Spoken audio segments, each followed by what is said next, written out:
Modular cabinet.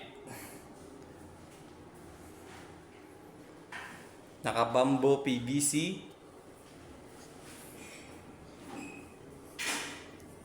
Yan po. Quartz. Quartz po ang top natin. Ito po yung oven niya. Bali po, wala po siyang hanging cabinet. Naka-black plate po aray. Yun. Yan po yung luma dati nilang kung lababo. Pinakabit lang po sa akin ng ganyan. Linisan lang po. Luma din po yung gripo. Luma din po yung range hood. Pero nalinis lang po namin. Yan. Ito po yung corner. Yan po ang corner. Yun. Kita niyo po, naka-conceal po tayong 45 degree.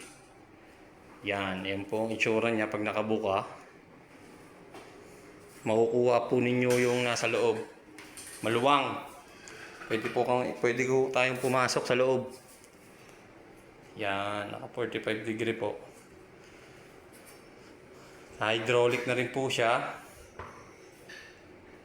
Tsaka po ito, yan, bago po natin saray isa. Yung may pull out na rin po tayo, basket. Ito po, lagay ng plato. At saka lagay ng baso. Yan po itsura niyan. Yan. Kita nyo naman po, ang ganda. Pulido po yan. Wala po kayong makikitang duksungan. Kasi po yan lahat ay naka 45. Yan po, 45. Naka 45 po yan. Kaya maganda po ang datigan niya.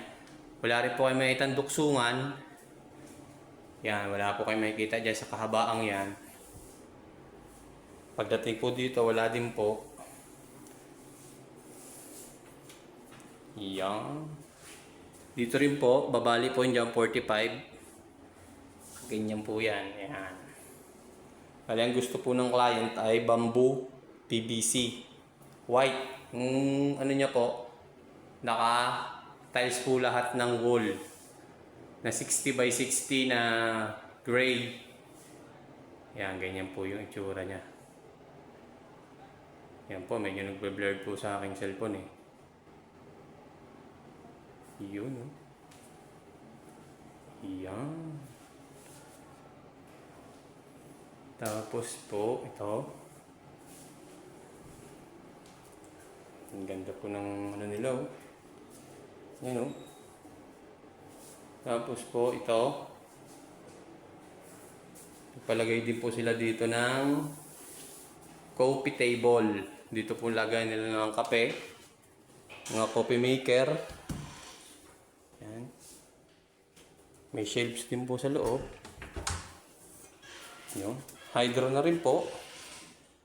Lahat po yan. May saksakan na kaunti.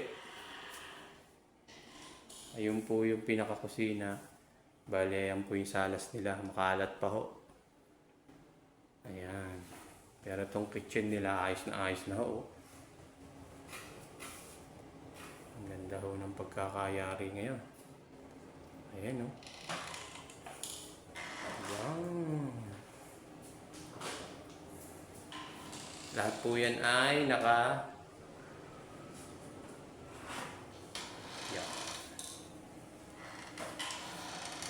yan po, kaway-kaway mo na naman po dyan, kaibigan. Yeah. Yan ang pinakamasipag namin tauhan.